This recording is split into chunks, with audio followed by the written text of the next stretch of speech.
The second part of Chapter 1 focuses on theories of U.S. democracy. There are three theories that we're going to focus on in this class. The first theory is called pluralist theory, which is a theory of government and policies emphasizing that politics is mainly a competition among groups, each one pressing for its own preferred policies. So just like plural means more than one, pluralist theory means that there are more than one group competing for the government's interest on its policy. But it's a more optimistic theory because it's saying that the different groups will work together and compromise, and ultimately, therefore, the public interest will prevail, meaning that what's best for the public will come out of the competition from the groups. So even though there are multiple groups competing for the government's attention, ultimately they will work together and come up with a compromise that's what's best for the people. So that's pluralist theory. Multiple groups competing for the government's interests, ultimately working together to come up with a compromise. Okay, so that's the most positive theory, pluralist theory of democracy. The next theory is a little more negative, elite and class theory. Whenever we hear the word elite, you should know they're talking about the upper echelon, the upper groups of society, the upper class. And this theory says that society is divided along class lines, and that the upper class elite will rule regardless of the formal niceties of governmental organization, meaning that government is supposed to allow access for all groups, but elite and class theory argues that only the upper class and elite will get what they want. They're saying that not all groups are equal, and policies benefit those with money and power. So this is obviously the more pessimistic idea that only those with money truly have access. And it's easy to see how that's possible to think when you see how, richer groups have more lobbyists who can lobby the government. But remember that an open democracy allows the media to report on all interests, and therefore people who don't have as much money can still get their views out there. So this is the more pessimistic view, but at the same time, it's easy to see how some might feel this way.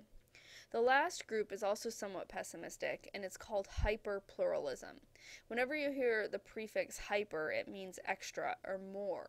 And so it's saying we're having even more pluralism. Pluralism meaning more than one interest. So it kind of takes the pluralist theory to the next level. Hyperpluralism is a theory of government and politics contending that groups are so strong that the government is weakened. What they're saying is that there's so many groups out there pulling the government in many different directions, and therefore the government can never really get anything done. So groups are controlling policy and preventing the government from acting. There's too many groups out there, so it's difficult to coordinate policy implementation, and there's confusing and contradictory policies resulting from politicians trying to placate or give in to every group. So basically, hyperpluralism is turning that pluralist positive idea around to a negative one by saying that there's too many groups out there pulling the government in too many different directions and they can't get anything done. So as a review, we had pluralist theory, which was the positive one, saying that even though there are different groups out there wanting different things, they'll work together and the public interest will prevail because of compromise. The negative theories, elite and class theories, saying that only the rich really have influence in the government, and then hyperpluralism, saying that there's so many groups out there pulling the government in different directions that they never get anything done. So democracy is the type of government that says the people have power, and these are three different theories on how democracy actually works. One of my favorite sayings is that democracy is a challenge. Even though it's great that the people have power, there are challenges to democracy. Here are some listed in your book. Increased technical expertise, meaning that in order to truly get anything accomplished in democracy, you have to know the intricate workings of government. It's very complicated, and only those who are really informed and experts on how government works can get access. So that's one challenge, is getting people informed about how to take advantage of their rights. Limited participation in government is another challenge. This is kind of a consequence of the first. It's saying that people don't really participate in government. Part of the reason is some don't care. Others is that they just don't understand how. And so those are two challenges that make democracy less effective sometimes. Escalating campaign costs is another. Say just an average person decides they want to get involved in government and run for office. It's very expensive, and so they may not have the resources to do so. So we get a lot of the same people running over and over. And last but not least is diverse political interests or policy gridlock. That's kind of what we're experiencing in our country right now, is when you have too many beliefs on different sides and they can't compromise, then we get gridlock or no policy at all. So all these four challenges are problems with getting democracy to work to our benefit. They can be overcome, but oftentimes they slow the process down.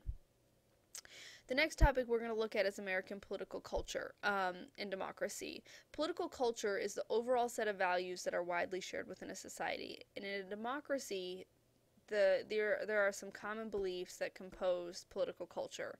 Here are some of the main ideas of American political culture because we live in a democracy. The first of which is liberty, meaning freedom. We believe in the freedom to choose, the freedom to believe what we want. Egalitarianism.